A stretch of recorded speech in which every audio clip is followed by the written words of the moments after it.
अस्सलाम वालेकुम, क्या हाल है आप सबके। उम्मीद है आप सब खैरियत से होंगे। तो ये हल्दी जो मैंने पहले व्लॉग में आप लोगों को दिखाई थी ना, ये मेरे मियाँ साहब लेके आए थे। इसको मैंने बॉयल किया, फिर इसको वो कह रहे थे कि छोटे छोटे पीस कर दो, क्योंकि जब इसको पसवाने के लिए लेके जाते हैं तो वो कहते वो पीसते नहीं है, वो कहते हार्ड होती है, तो इसलिए ये हो जाती है ना, हो जाती है। ये देखें, ये मैं यहाँ पे बॉयल कर रही हूँ हल्दी।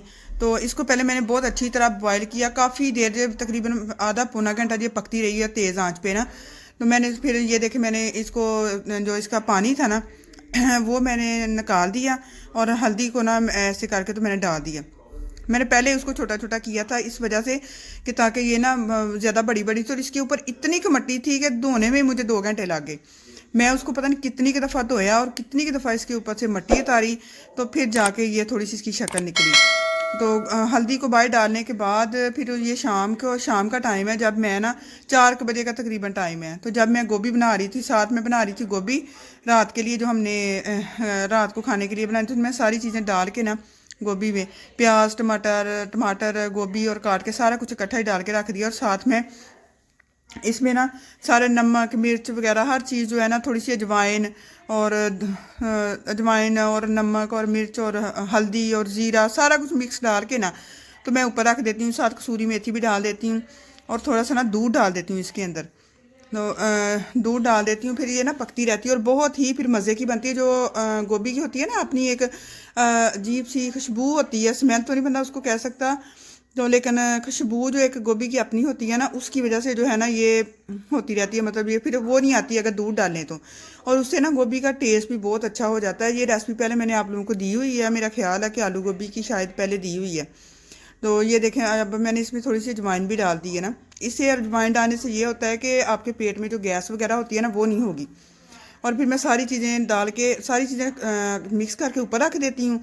साथ ही ऑयल भी डाल देती हूँ, और नमक प्याज हर चीज़ डाल के तो पकने के लिए रख देती हूँ हल्की आंच पे।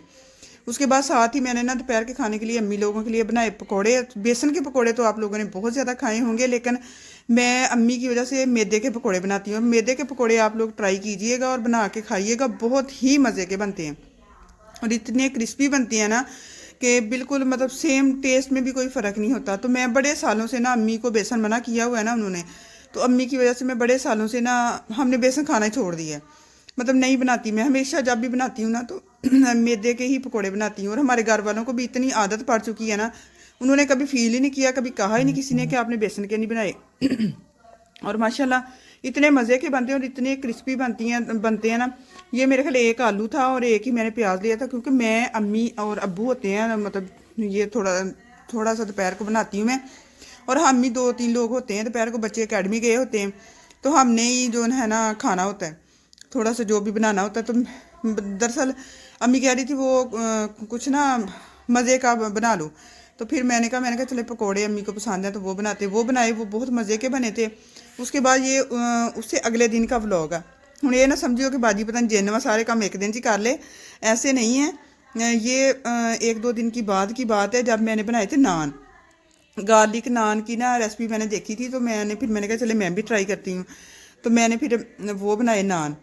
हमने उस दिन पता नहीं क्या पकाया था, तो उसके साथ मैंने कहा चले नान ट्राई करती हैं। फिर हमने ना नान बनाए, चिकन बनाया था उस दिन, चिकन कढ़ाई बनाई थी। तो मैं उसकी रेसिपी, दरअसल मैंने रेसिपी बनाई, तो रेसिपी मतलब मैंने डाली भी थी, लेकिन वो लगता मुझसे ना हुई नहीं, कि रिकॉर्ड नहीं हुई, तो फिर नहीं की। तो ये मैंने फिर नान के लिए फिर मैंने ईस्ट डाली, 4 कप मैंने मैदा लिया, नमक डाला, उसमें चीनी डाली, तो साथ मैंने जो घी डाला 2 चम्मच, और इसके ना साथ दूध भी डाल के तो मैंने इसके आटे को ना गूंद लिया था मैदे के। मैदा जो था ना उसका वो इसका था नान का जो मटेरियल था ना, ये गार्लिक नान थे, और इसका मैं मटेरियल ये बना रही हूँ। तो इसके लिए मैंने ना ये उसका आटा गूंद रही हूँ, दूध के साथ गूंद रही हूँ। दूध के साथ गूंदने से होता है कि नान बहुत ज़्यादा सॉफ्ट और मज़े के बनते हैं, और बहुत ज़्यादा ना होते हैं कि बहुत क्रिस्पी क्रिस्पी से बहुत अच्छे होते हैं। ये मैंने बना लिए थे, फिर मैंने मैंने इसको राइस करने के लिए डो को रखा घंटा 1.5 घंटा। उसके बाद फिर मैंने जो पेड़े बना के रख लिए थे, वो पौना जो आप लोगों को नज़र आ रहा है ना, उसके नीचे मैंने पेड़े बना के रखे हुए हैं सारे। तो ये फिर मैंने नान बनाने शुरू किया। मैंने कहा चलें ट्राई करते हैं आज हम भी ना गार्लिक नान। तो ये फिर मैंने शेल्फ़ को वो अच्छी तरह साफ़ किया, करने के बाद फिर मैंने ना इसके ऊपर फिर ये नान बनाने शुरू किए। तो नान को जो है ना नान के हिसाब से आपने बनाना है, मतलब बहुत ज़्यादा मोटा नहीं रखना उसको और ना ही बहुत ज़्यादा करना है। ये उसके ऊपर जो लहसुन था ना, इसको मैंने चॉप कर लिया था, बहुत बारीक बारीक सा ना चॉप किया था लहसुन को। या तो आप इसको छुरी के साथ बारीक बारीक चॉप कर लें, या फिर वो कटर नहीं होता, मशीन जो होती है, तो उसमें कर लें। तो धनिया मैंने वैसे ही बारीक बारीक काट के तो धो के तो इसको थोड़ा सा ना ड्राई कर लिया था, ताकि पानी ना लगे ना नान के ऊपर। थोड़ा सा इसके ऊपर मैंने सूखा आटा भी डाला था। सूखा आटा डालेंगे तो फिर ये नान के साथ जो है ना ये चिपकेगा, वरना नान आपके बेलने को चिपकता रहेगा। मैंने कहा आज फ्राई पैन पे बना के देखते हैं ना। तो ये मैंने हल्की आंच पे ना फ्राई पैन को पहले मैंने नीचे थोड़ा सा ना ऑयल लगा लिया था, लगा के साफ़ कर लिया था। ऑयल लगा नहीं रहने देना। अगर आप नॉन स्टिक में बना रहे हैं तो ज़्यादा अच्छा है, अगर दूसरे में बनाए ना तो फिर ये होता है कि फिर उसमें थोड़ा सा ऑयल लगाना पड़ता है। नॉन स्टिक में बहुत ही हल्का सा लगाना पड़ता है। ये पेड़े मैंने सारे करके रखे हुए हैं, तो इससे मैं फिर बना रही थी नान। तो फिर मैंने ना इसको मैंने कहा चले नॉन स्टिक में तो मैं बना ही रही हूँ, तो चले ऐसे करते हैं कि इसको मैं ना तवे पे भी ट्राई करके देख लेती हूँ कि तवे पे कैसा बनता है। नॉन स्टिक में तो ये था ना साथ नहीं चिपकेगा, लेकिन तवे में ये था कि तवे के साथ भी मैं करके देखती हूँ। ये देखे मैंने एक नान बनाया और बहुत ही अच्छा बना और बहुत ही मज़े का बना, बहुत सॉफ्ट।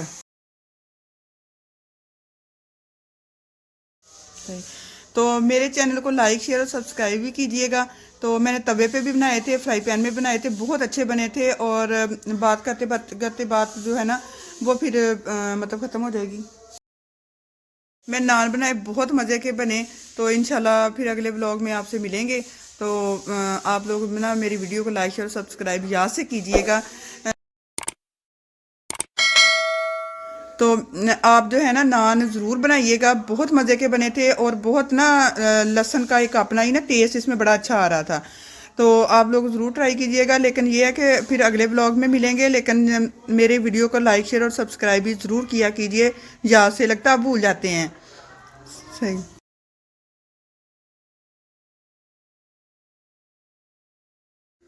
ये मैंने तवे पे बनाया था। तो कल के ब्लॉग में फिर इंशाल्लाह किसी और ब्लॉग में आपसे मुलाकात होगी। तो इंशाल्लाह अल्लाह हाफिज़।